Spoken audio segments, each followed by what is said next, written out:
So fresh off of Worlds, Pokemon and Niantic gave us some really gigantic news. Pardon the pun from the closing ceremonies there.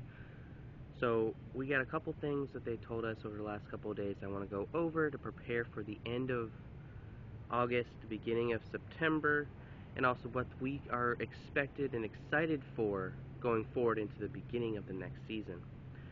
So first, let's talk about what we were shown at Worlds. So at Worlds during the closing ceremony, they told us that Morpeko is coming to Pokemon Go eventually.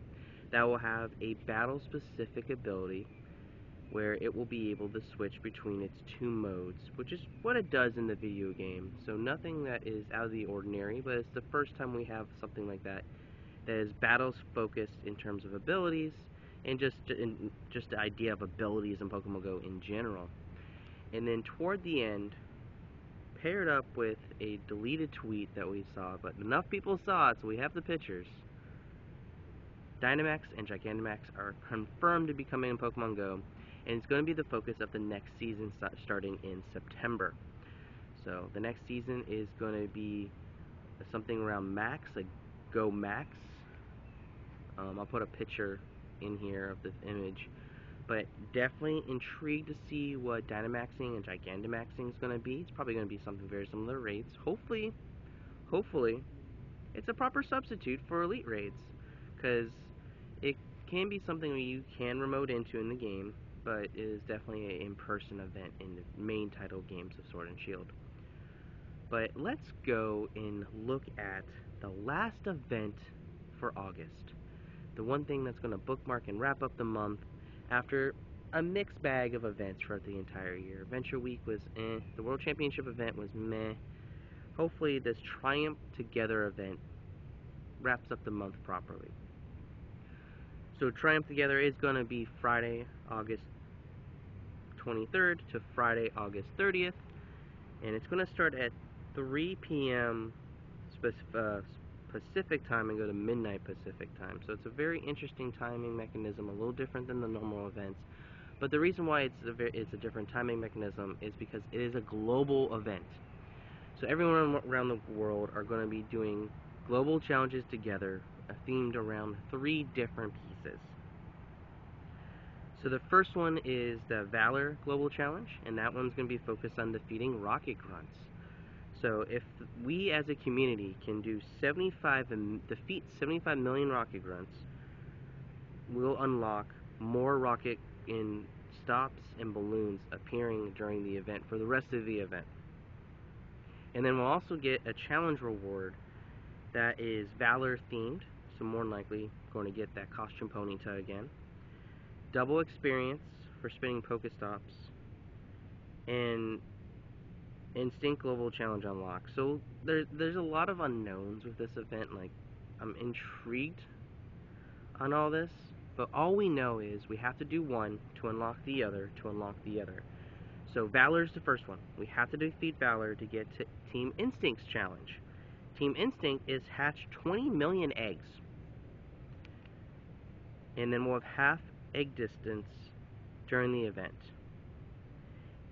And with this, of course, with eggs, they have to give us a spawn pool. So with 7-kilometer eggs, we're going to get Grimer in a party hat, Slugma, Slackoth wearing a visor, Litleo, Komala, and Togedemaru. So, if you notice the theme on all these are all the events during the lead up to Worlds, the lead up to GoFest. These are all the event-focused Pokemon that we had during other events in the middle of the season. So they're just giving us a throwback, an opportunity to shiny hunt and get these last one more time, unfortunately through 7Ks. So 7K eggs are not the most fun way of getting stuff. Like, let's be honest, that's why Adventure Week was so meh, because everything was hidden behind the eggs. But if we get the 20 million hatches, we get a special Instinct themed research opportunity, which is Elekid wearing the armband, double Stardust for hatching eggs, and then we'll be able to unlock Team Mystic's Global Challenge, which is complete 35 million field researches. So the easiest one is last. The easiest one is last. And then these field researches will have event-themed Pokemon that you can encounter. Cyndaquil, Beldum, Tortuga, Archon, Ducklet, Amoga, Tynamo, Goomy, Crabrawler, and Tandemaus. Again, a throwback to all the event-focused Pokemon during the previous season, all now through field researchers, which honestly is better. So we have all these Pokemon we can get through field researches instead of through eggs. So that's not a bad thing at all. And if we complete that challenge, we'll have a special timed research for Lapras wearing the bow. And then 2 guaranteed XL candy for evolving Pokemon for the rest of the event. So not a bad, it's a mixed bag of kind of how I feel about the different types of challenges. With them being global challenges, not as hard, not as intense. You can go at your pace. This is something we could probably do as a community in about 3 days. And they're giving us 7. So we'll see how that goes. Of course, there's a paid time research that's going to enhance the experience. That can get you 2 premium battle passes, 1 rocket radar, 1 super incubator, 1 lure module, and encounters with the costume Pokemon for $5 US or equivalent.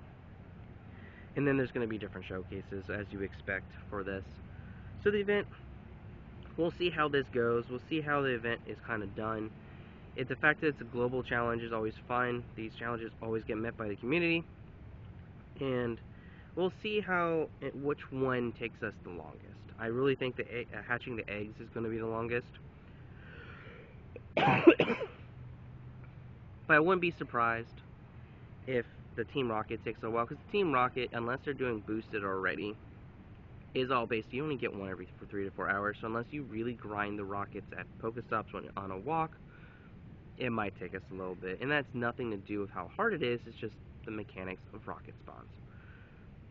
But let me know which one you think is going to be the hardest one for us to do as a community. I'm excited for it. Like I said, it's a mixed bag of difficulty versus what Niantic likes, which is they've been infatuated with eggs this year primarily. So we'll see how that goes. Hopefully you enjoy the shiny hunts. Hopefully you guys enjoyed Worlds. I watched the grand finals. It was such a great battle experience. I am not a battler. We don't talk about battling much on this channel. But it was really cool to see another side of Pokemon Go that I just don't understand as well, and hopefully maybe in the future I will. But I am going to enjoy this beautiful Florida morning, go on a walk, and I will see you guys later.